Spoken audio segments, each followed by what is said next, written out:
MyFantasySportsTalk.com.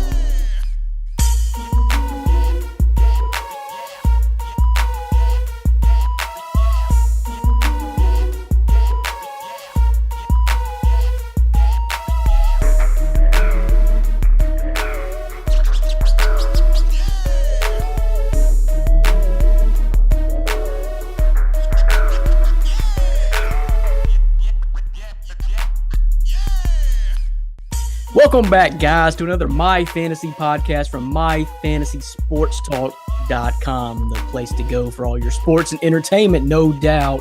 I am Brandon Reed, along with my co-host Dan Schalk, our editor-in-chief on MyFantasySportsTalk.com, back for another podcast. Today, we're going to be talking about the top 5 NFL fantasy rookies of quarterback, running back, and wide receiver. We're going to break all that down on today's podcast. So I cannot wait for that. I'm going to give you a little bit of fantasy relevant value already in May, Dan, for the folks at home.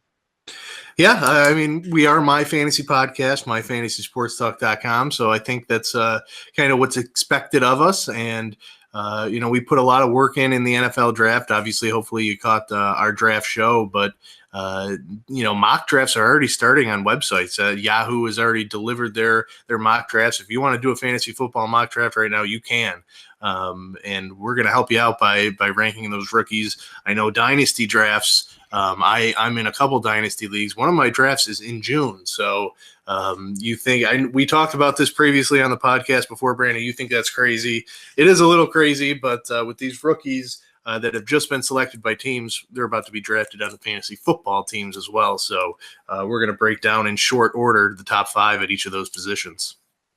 Yeah, as far as that, having your fantasy drafted early, I think it's crazy just because someone's going to get bit every single year with training camp injuries. It always happens. I mean, every single year a player goes down for the year with an ACL or something else more severe along those lines, and they're lost for the whole year. It happens every single year in training camp. So I think that's really tough. But we're going to narrow the focus down today to just talk about quarterbacks, running backs, and wide receiver. We just saw the draft from the draft show 2 weeks ago.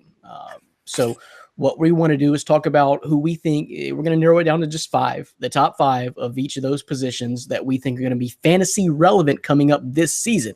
And again, it's kind of hard to determine. We're just in May, early May. So a lot of time to shake all that out in training camp and everything like that and figure out who's going to get the playing time. So this is early on, but a good time to provide a little bit of fantasy value for you. We're going to be joined by Orlando Torres here coming up in just a second as well.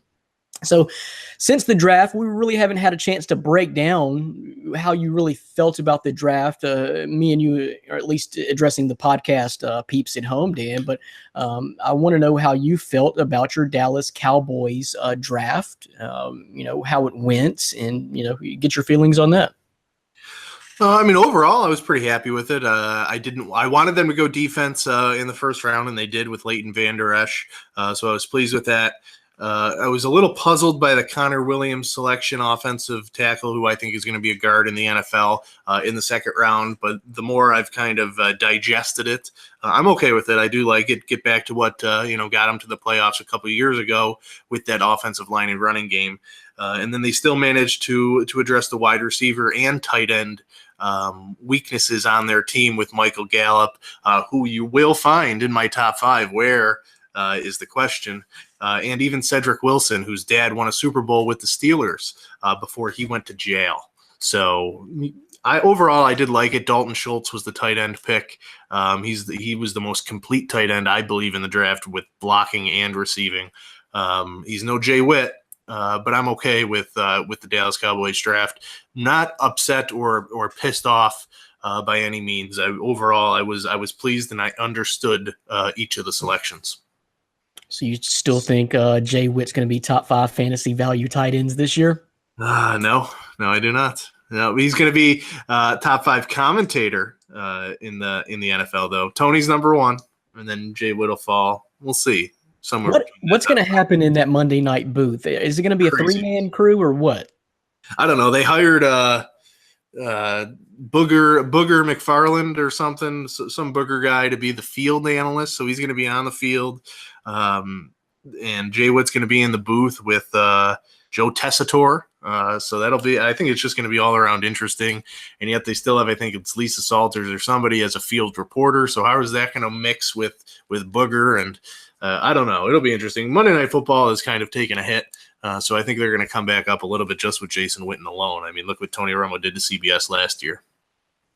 Yeah, it's going to be interesting. A whole new shakeup. But so the Tennessee Titans, I think they had a pretty good draft. The team that I follow, Dan, of course, with nailing. I think we nailed it. Rashaan Evans, take the best available player when they selected at 22.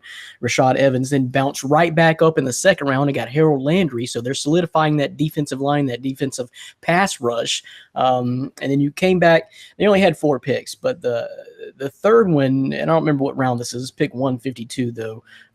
Dane Cruikshank, safety from Arizona. And then the final pick for the Titans, Dan, is one you're probably pretty, I don't know, I would say happy for the Titans fans, because I know you talked about this guy on the podcast several times. And that was, I think, what'd you say? He was the number 1 passer in the Pac-12 this year, if I'm not mistaken. But they nailed Luke Falk down with their last pick, quarterback from Washington State. Yeah, well, you obviously didn't pay too much attention to me because I said he was going to be a huge bust, and I can't stand Luke Falk. But yes, Pac-12 all-time leading passer, more yards than anybody in Pac-12 history. So that he has that going for him. But I don't like Luke Falk. I think he should have went undrafted. He's got a noodle for an arm, and 76% of his passes at Washington State in 2017 went for under 10 yards. He cannot throw it deep. He can't throw it intermediate. He's just a dink and dunk guy. Be happy you have Marcus Mariota and just let it Mariota take you to the sunset. Because Falk isn't doing it. Blaine Gabbert's got that number 2 job locked down. Okay. I mean, pick 199. What is that? Yeah, I mean, it's the 6th round. It doesn't matter. It's it is what it is. He's a nice pick for there. I mean, some people were saying he should have been a 2nd or 3rd round draft pick, which I'm glad he wasn't because he wasn't deserving of that. But very little risk for a backup quarterback in the 6th round. And you got all over me because I hadn't heard of him. And now you're going to bash me because I thought it was a decent pick. To be honest with you, this is a make or break year for Mariota. I need to see what my bonehead ex-linebacker coach, Mike Vrabel, does with this team. It's going to be a key, critical year for Marcus Mariota. It's not guaranteed Marcus Mariota is going to be there in 2020. It's not. It's not guaranteed. There was a lot of folks even bashing on him this year in Nashville and surrounding areas. So it's no guarantee. But anyway, top 2 picks though, right? Solidifying that defense. I don't think there was really any key area you really needed to work on if you're Tennessee. Offensively, no glaring weakness like y'all got to shore this up or you're not going to be garbage. You're going to be garbage because they made the playoffs. It was more along the defensive line. So you got Rashaan Evans and Harold Landry. Yeah, I mean, you went from linebacker being one of your weakest positions on the team to one of the strongest just with those 2 draft picks alone and rushing the passer, which I don't think they did very well last season. I mean, they had a competent defense, but rushing the passer was definitely lacking. And Rashaan Evans was my number 1 blitzing linebacker in the entire draft. And Harold Landry is an edge rusher who is kind of already seasoned at the pass rush moves and what he's doing. He has a game plan of how to attack tackles off the outside edge. So I think the Titans nailed it with those first 2 picks, and they have a linebacker as a head coach. So if there's one position he's not going to be stupid about, it's going to be linebacker. So I like those picks a lot. J-Rob, we never doubt John Robinson, the Titans general manager. So another win in the draft for him with those 2 picks alone. Right. Not when it comes to acquiring talent. We'll see how his front office, coaching and putting the right, coaches in place works out. This is going to be his really true first test of his GM career in Nashville. But Harold Landry's versatile. I was reading today he could play linebacker in a 3-4, but most likely he's going to coming off that edge in a 4-3. So versatile guy. And you're right. Getting back to the old days when Tennessee really had that top-notch defense and they just let the crew manage the game, which I think Marcus Mariota will bounce back and do no problem. So let's get into it. The actual topic for today's podcast is the top 5 NFL rookies we think fantasy value starting coming up in this next season. So kind of hard to determine these. We'll bring Orlando in here to jump in on this conversation as well.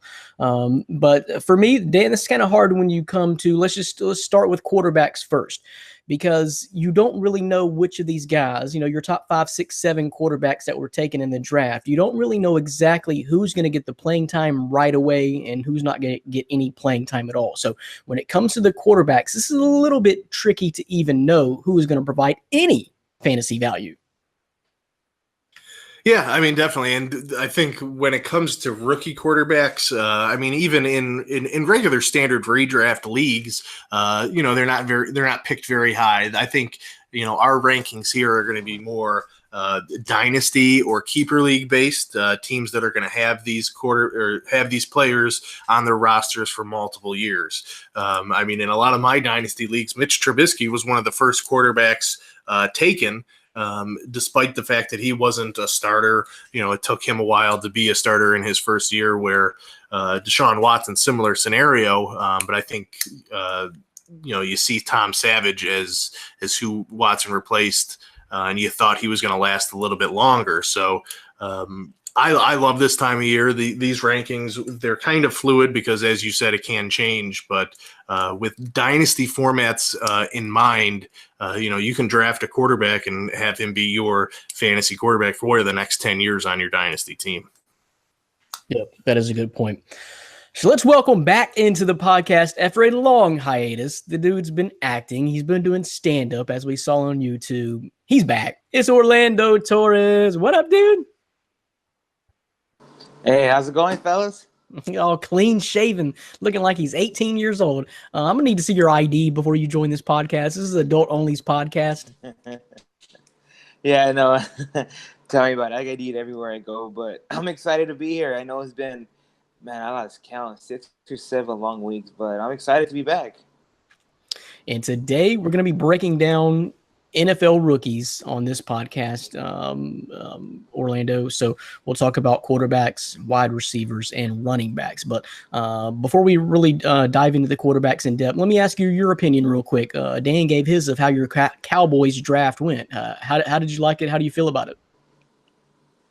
I think they just feel, a lot of holes. It's a different team. I know fans wanted a wide receiver early on, but the way I view it is they're trying to make this team best suited for Dak Prescott's skill set, and even the way they draft the wide receivers now, and it's just a different game going forward. So I wasn't upset about the draft. I thought overall, looking at the draft picks, that it was a pretty solid draft for the Cowboys. Yep. Going to be a big year for you guys. Off 2 years ago, losing Tony Romo. And now Dez Bryant and Jay Witt immediately, like back to back, within a matter of just a couple of weeks. The faces of that franchise, over the 2000s, the last decade or so, are gone. It's a whole new team. So a lot riding on the shoulders of Dak Prescott and Ezekiel Elliott, I guess, too. Those are going to have to be the guys to take you into the future. We'll see what happens. But so quarterbacks, guys, let's start out right here. Fantasy quarterbacks going into next year. Who are rookies? Who might play? Who might provide any value for you in this next season? So and as I was saying, Dan, it's kind of hard to really know. So the way I broke this down is, first of all, I think Sam Darnold. I think he has the best shot of really playing right away, because Josh McCown is not going to stand in the way of the future, because Josh McCown is not the future. So we'll see what happens there. Training camp is going to determine so much, but I really think Darnold has a really good chance to play, and Bridgewater is going to have to prove that he can even stay healthy enough to even play. So a little bit of a mess there in the Jets, but I like what they got going on, and I think Darnold will emerge as probably getting a lot of the snaps throughout the course of the year this year. The other one is Baker Mayfield. He may beat out Tyrod Taylor. I don't know. He may beat him out immediately. Again, that's where training camp's going to fall in line. To me, I'm not going to do that if I'm Cleveland. But again, I wouldn't have drafted Baker Mayfield number 1 overall if I was Cleveland. So I'm going to let Tyrod, have the keys to the car and just try to get some momentum built up in Cleveland. Try to get some good things working for you without all the pressure being on the new quarterback again this year. Because I don't think the pressure's on Tyrod like that. It would be on Baker Mayfield, but Who knows? Then I think A.J. McCarron probably has that job in Buffalo. At least if I was calling the shots, A.J. McCarron would have that start in Buffalo and be the starting, have the starting role right from the get-go. I hope it all works out in Buffalo and they put their quarterback woes behind them. But I think it's probably best to have A.J. play and let Josh Allen sit behind him. I think Rosen definitely sits in Arizona behind Bradford until Bradford gets hurt, which could be halfway through week 1. We don't really know, but I think that should be the plan. You wouldn't necessarily see Rosen until Bradford gets hurt or possibly year 2. And then Mason Rudolph and Lamar Jackson. Obviously, these guys are not starting right away because they're quarterbacks for their teams have solidified their role in Joe Flacco in Baltimore, and of course Ben Roethlisberger in Pittsburgh. But if I had to say something about it, I think it's perfect opportunity for Mason Rudolph being groomed under Big Ben. No pressure to play immediately. He won't unless Big Ben gets hurt for some reason. And he's thrust up in I don't even know who their backup is right now or their number 2 guy is. But anyway, a good opportunity for Rudolph to get groomed. But here's the thing. Lamar Jackson has a bigger opportunity. And I'm going to say if I knew Lamar Jackson was going to be playing this year, I think he would have the most fantasy value of any rookie quarterback.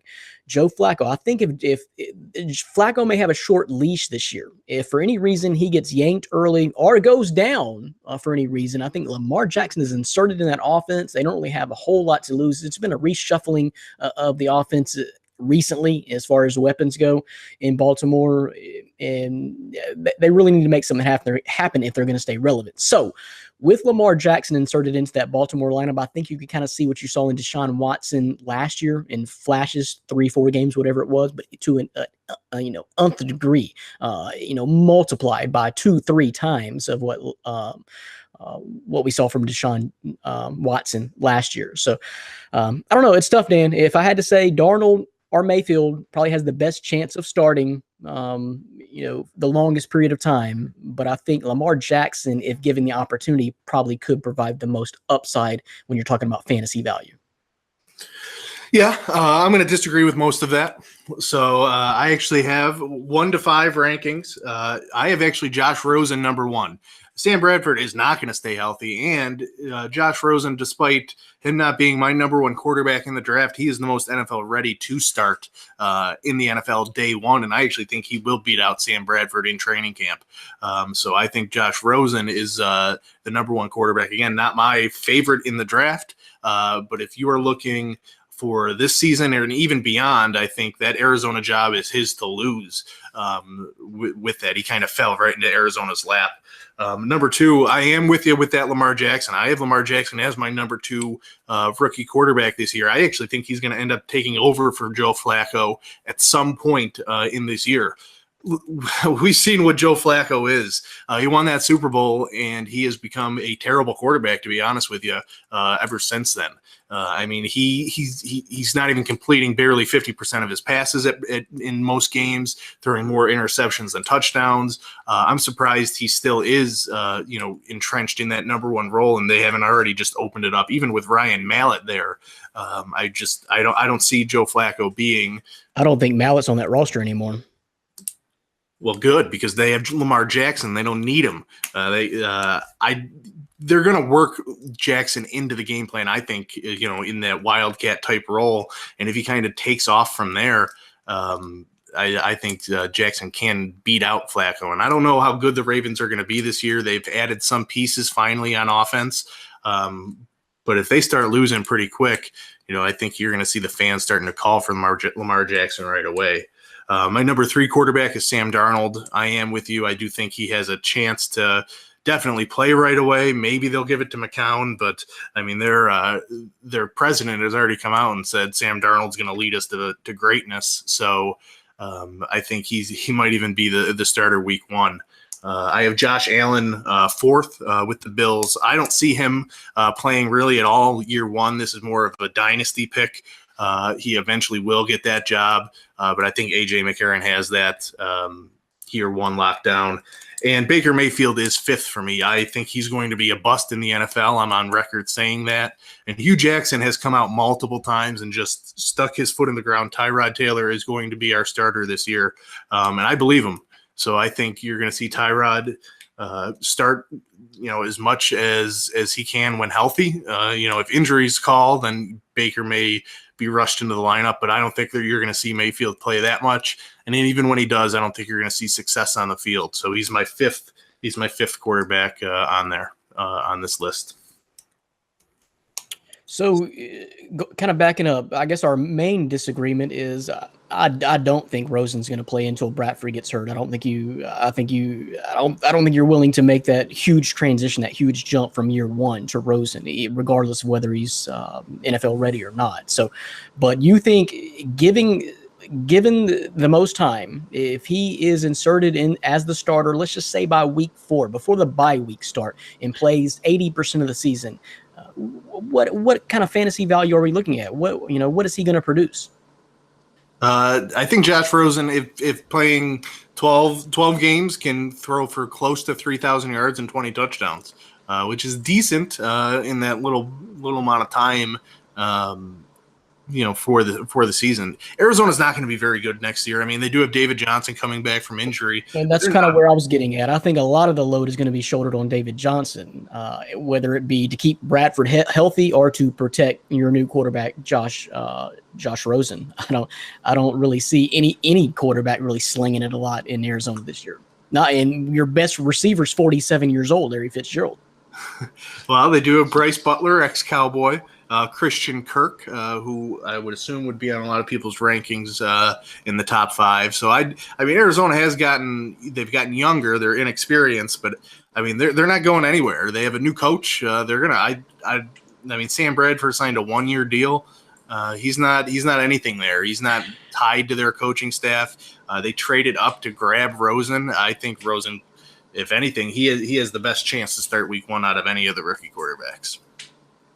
All right, Orlando, so let's give us your impressions. What do you think if you're talking about fantasy value to your top 5 quarterbacks that are rookies that can provide any kind of fantasy value this year? I'm going to go with Josh Allen 1. I'm not that worried about A.J. McCarron. I understand he could be starting week 1, but I'm not too worried about A.J. McCarron. So I would have Josh Allen 1. I'm going to go with Darnold 2. I definitely agree. I think he could be starting week 1 with the Jets. I'm not too worried about his situation too. They don't have too many weapons up there, but he's going to get a lot of playing time. And even if Josh McCown is starting, he's known to get banged up and hurt pretty often. 3, I want to go with Rosen for the same reason. I'm not scared of Bradford. I think it'll be a pretty good mentor behind Bradford, but he's going to get a lot of playing time out there. 4, I'm actually going to go with Lamar Jackson. I think it'll be a while before we see Lamar Jackson. Flacco has been a pretty bad quarterback, but I will say last season he was dealing with the bad back and a bunch of other injuries. So I want to see how he kind of looks into this season. I know they've added Michael Crabtree. They added Snead. I want to see if he bounces back or he's still, or even if he wasn't injured, if he's still just the guy who's washed up already. So I want to see if Flacco could bounce back from that. So for that, I would have Jackson a little bit more down. And 5, I will go with Baker Mayfield. Same reason. I don't think he gets on the field right away. I think the fans are going to call for him. But the way Cleveland just added wide receivers and the running backs and the way they just shifted their team, if everything goes good for them, it'll be a while before we could possibly see Mayfield unless something terrible, tragic goes wrong at quarterback position. Yep, the fans calling for it is the key phrase there. It depends on what the fans are going to clamor for and call there. Because I don't really think Tyrod's the sexy guy there in Cleveland, but he's probably best for your franchise right now. Just let's settle things down and let's learn to walk before we try to fly. And I don't know. We'll see. We'll see what happens with Baker Mayfield. So, all right, Dan, let's move on. Let's talk about running backs. I'm interested to hear your top 5 fantasy value, because now these guys are guys that are going to play for sure. Quarterback's a little bit different, but if these guys are making your top 5, and a lot of these running backs will play for sure this coming year. So let me hear the top 5. Yeah, number 1, I think it's going to be all of our number 1, Saquon Barkley. He's going to have the Ezekiel Elliott type role with the Giants. They're not going to be afraid to run, and they should give it to him early and often and in the receiving game. So Saquon Barkley, number 1. He should be the number 1 pick in all rookie drafts in dynasty leagues. So Saquon, number 1. Number 2, I actually have Ronald Jones from Tampa Bay. I think he's going to be given a full workload. No more Doug Martin. They have some other pieces there, but nothing that is really special the way Ronald Jones can be given that workload. So I like him to be the number 2 running back in fantasy this season. Rashad Penny, I have 3rd. Obviously, Seattle. For some reason, Brandon likes every Seattle running back. Even if they're fat Eddie Lacy, Brandon is going to draft them and say, RB2. Well, Rashad Penny is actually going to be an RB2. And see, now is when I disagree. Yeah, well, Rashad Penny was my number 2 back in the entire draft. So I'm all for it. Seattle has improved their offensive line. They're going to want to take the pressure off of Russell Wilson. Chris Carson is there, but he's just nothing more than a compliment at this point, coming back from a pretty rough injury. And they didn't take Rashad Penny in the first round not to give him the ball. I would say close to 300 times as a rookie, and his body is able to withstand that. Number 4, I have Kerryon Johnson from the Lions. Big fan of him. They may have signed some names. I think they got LeGarrette Blount and some others. Doesn't matter. Kerryon Johnson, I had a 2nd round grade on him. He went in the 2nd round.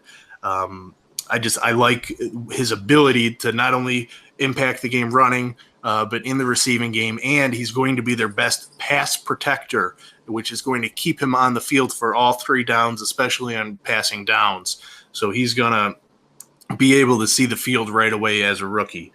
Number 5, I have Sonny Michel. I'm not a huge – I see Sonny Michel very high in a lot of rankings that I've seen, and I don't get it because he is still a New England Patriots running back. They're going to split the load between every one of their other guys that they have.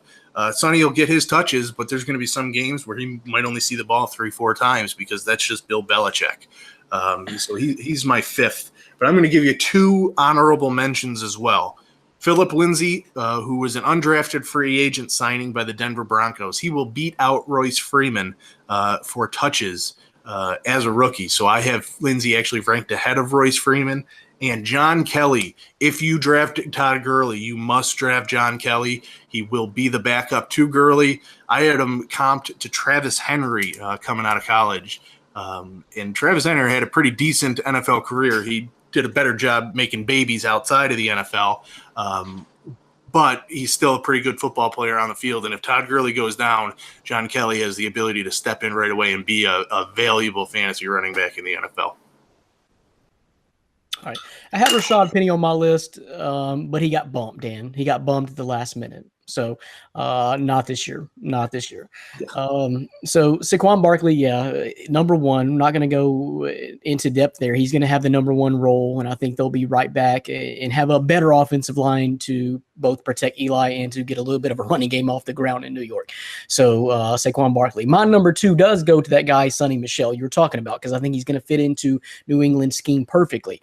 Yes, you're right. You never know what Bill Belichick is going to do from week to week, and that's always been the frustration with New England in drafting their running backs anyway. So, but I like his intangibles, like the precise running, the pass protection, the blocking. That's going to earn him points with Belichick and Brady. Those are key things that need to be done in New England. So look for some value coming out of the guys that actually New England will cut. There's a ton of guys here. I see Sonny Michel's getting a lot of the workload, but you have so many guys here: Rex Burkhead, James White, Mike Gillislee, Jeremy Hill, who they just got. Somebody's going to get cut off that roster. They're not keeping that many running backs. So I also see a little bit of value from coming out of some of the guys or one of the guys that they may cut. But if I look at it, Sonny, I don't really think Burkhead, James White will probably hang around because he's familiar with the system, but I don't see the rest of the guys, Gillislee or Jeremy Hill, taking away from touches from Sonny Michel at all. So I think he's going to fit in that New England role perfectly. Darius Geis is who I got number 3, just because he's in line to get a lot of work, because Chris Thompson in Washington is not even scheduled to be ready for training camp yet, coming off a fractured fibula, I believe. So I think he's going to be in line to get work. And none of the other guys are going to beat him out for touches. P. Ryan, Fat Rock Kelly. No, not going to happen. P. Ryan's already behind him in the depth chart if you look at it now, and I think training camp's only going to solidify that a little bit further. So I look for guys to probably go into the season as number one if Chris Thompson is not completely healthy and ready to roll by the first game of the year.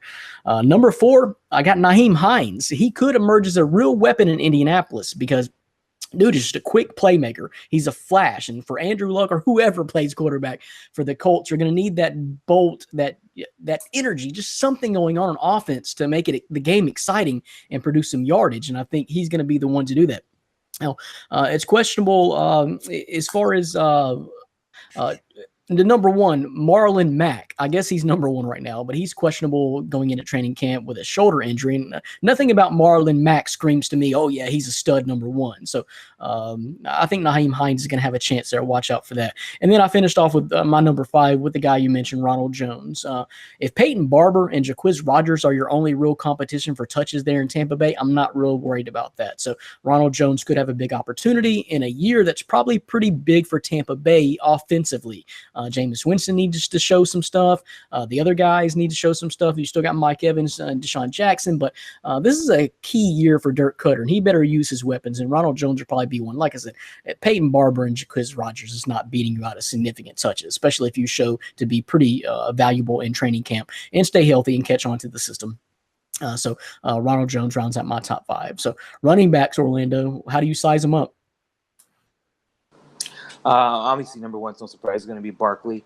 Number 2, though, I got Darius, guys. Washington's in need of a running back. Even if Chris Thompson is healthy, we know what he is. 3-down back. He is what he is. So I'm going to go with Darius, guys, at 2. 3, I'm actually going to go Royce Freeman. Same thing. After getting rid of Anderson, now Denver needs a running back. And even if he's not the guy in the future, I just think for this year, for this purpose, he's just going to get thrown into the starting row. And sometimes you just need a guy like that, especially in late rounds. 4, I have Ronald Jones. You know, you got a little bit more competition there, but, you know, he's another guy who's probably going to solidify himself as a starting role. And 5, I'm going to go with Rashad Penny. We already know he's going to get the starting role, but same thing, Chris Carson's still there. He's still got a little bit of other guys to go, and I just put him a little bit more down compared to the needs with Washington and Denver at running back. I don't know that he's going to be number 1 in Seattle right off the bat. I think Chris Carson's doing something. You're not allowed to mention Seattle running backs. It's the mess. People last year with your Eddie Lacy is going to be an RB2. It was a complete mess last year, and y'all haven't learned from that? Okay. So let's move on. We'll talk about wide receivers now. And I'm going to start off with a bang. My number 1 wide receiver, fantasy value relevant going into next season, is my boy from M-Town, Anthony Miller. And let me tell you why. I got bad news for Taylor Gabriel because Taylor Gabriel just got out Taylor Gabriel'd. And that's with the other hot kid coming in, Anthony Miller. Allen Robinson is trying or going to try to return and do his best from an ACL. He's their number 1 threat, I guess. So, but that's never easy. And then you got Kevin White, who never stays healthy as your main competition. So I definitely look for Anthony Miller to be inserted in that Bears, either the slot or opposite of Allen Robinson, somewhere key upon in that Chicago offense. So from day 1, I don't see any other way around that. He's a weapon. He's going to show that in training camp from day 1, from practice 1, and he's going to be out there. If a Bears offense starts, clicking and snapping, then Anthony Miller is going to have fantasy value from day 1, game 1. Number 2 is going to be Calvin Ridley because, damn, you put him opposite of Julio Jones, it's going to work out. It's going to work out. I really like what Atlanta's got there. And the thing about it is you're going to be so many teams are going to focus on Julio Jones and not really knowing what to expect out of a rookie in Calvin Ridley. Calvin Ridley's probably going to get early games where he really produces fantasy value. No question there. We mentioned Christian Kirk before. He's my number 3 because you got that 47-year-old Larry Fitzgerald, like I said, and J.J. Nelson, who I have 25 pounds on, so I'm not scared of him. Being the only really guys vying for touches and competing with Christian Kirk in that offense. And I don't really care who it is, whether it be Sam Bradford or like Dan says, whether it be Josh Rosen. It doesn't really matter. I think Kirk is going to be thrust upon that starting role from the get-go because he's going to be a weapon. And 4 is DJ Moore. I think he's going to get touches right away. He's going to fit in that slot or spell Torrey Smith. If I'm opposing defenses, again, I'm targeting Devin Funches. And then I'm probably going to spy on the aging Greg Olson, and that's going to leave DJ Moore open for some looks. And I think Carolina, this is a big bounce back year for Carolina. I don't, this is going to be make or break for them. Just making the Super Bowl. What was that, 3 years ago? And they've kind of been downhill from here, but they keep trading away all their offensive assets every single year. It's like they've done that twice and just cleaned house in the last 5 or 6 years. It's got to be frustrating as hell to Cam Newton that they keep doing that. So maybe DJ Moore will be that guy. And then last, number 5 for me is Cortland Sutton. Since the Broncos spent a second-round pick on him, I imagine they have some kind of plans for him, and you pair him with Demaryius Thomas, and then along with a fellow SMU Mustang, Emmanuel Sanders, then I think you got something going on there. So he should get some looks as a rookie, just like Moore will get with attention being paid to Demaryius Thomas. And he's just going to be a big, strong target for the Broncos and the quarterback, new quarterback, Case Keenum, to lean on there. So I think Cortland Sutton should have some fantasy value. That's my top 5. Dan? Well, my number 1 wasn't even in your top 5 that I heard. I don't know. Maybe I just completely missed it. But I'm going Michael Gallup, who is basically the number 1 guy in Dallas. Yeah, who's he playing for? Don't tell me Allen Hurns. Don't tell me Deontay Thompson. Don't tell me Dak Prescott just all of a sudden became a 4,000-yard passer. Who's going to catch the ball in Dallas? They're still going to throw the ball. He's going to be a 3,500-yard passer. I mean, even on his worst year last year, he was able to throw the ball like that, and there's just nobody else there. So Michael Gallup instantly is the starter, and he's instantly going to get the most production out of any rookie wide receiver. So for him not to be in your top 5 is blasphemous. He's my number 1. Home cooking. Number 2 is Anthony Miller. I'll get you that. He's the next wide receiver is going to get the most targets. He's going to be the number 1 guy in Chicago. Allen Robinson is nice. Don't even get me started on Taylor Gabriel. He's nothing. And either is anybody else on that roster. And Trubisky has actually looked like a quarterback, so that's even better for Anthony Miller's fantasy value. Number 3, I do have Calvin Ridley opposite Julio Jones. I think that's a dangerous combination. Mohamed Sanu is still there, so I'm all for the Falcons passing attack this year. Number 4, I do have Christian Kirk. He's going to be the number 2 guy in Arizona, working the slot with Bryce Butler and Larry Fitz on the outside. So I like that. And they have capable quarterbacks. Even if it is Josh Rosen, he's going to know how to get the ball into his slot receivers. Number 5, I have Dante Pettis. San Francisco 49ers. They have some nice pieces. I guess Pierre Garçon is okay. Marquise Goodwin had a great year last year, but they took Dante Pettis early, and he is going to instantly start on that team. And with Jimmy Garoppolo, he's going to end up hooking up with Dante Pettis early and often in the upcoming season and in future career seasons throughout his career. And I'm going to throw out an honorable mention. Antonio Callaway, Cleveland Browns. There's going to be so much attention paid to Jarvis Landry and Josh Gordon. Antonio Callaway was the most talented receiver in this draft, and he's going to still be able to see some touches because he is so talented as long as he keeps his head on straight.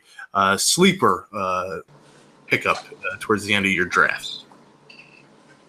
There you go. There's Dan's top 5. Orlando, what you got? All right, well, I'm expecting some more eye rolling from Brandon because the number 1, I also know Michael Gallup. It's not so much being a homer. You mentioned it earlier with Witten and Bryant being gone now. I mean, he just gets thrown into the real, like, are you really worried about Terrence Williams? How long has he been there? We know what he is. Same thing with the other guys. Allen Hurns may be nice, but I don't think he's going to be thrown in that Michael Gallup, bro. To do with who's playing quarterback for you guys. Dak will still be a decent quarterback. He'll be a good quarterback, and his 3rd year in the system now, new team. So I'm not too worried about that. Second, I do have Anthony Miller. I think he's gonna, he's gonna pick it up pretty nice. He's gonna be an awesome pick for get him in fantasy. So I got Anthony Miller there. But because there is competition there, and the other guys like Trey Burton and stuff like that, he's not the number 1 like the way I have Gallup. Number 3, actually, I have DJ Moore. I like his role in Carolina. I think it's a nice fit for Cam. I'm excited about that. 4, I have Christian Kirk. Kind of same thing you said. You look at Arizona, the wide receivers, it's a mess, even with the tight end. Larry Fitzgerald's nice, but how much longer does this guy have left? And 5, I got Calvin Ridley. I like his talent. I'm not questioning that.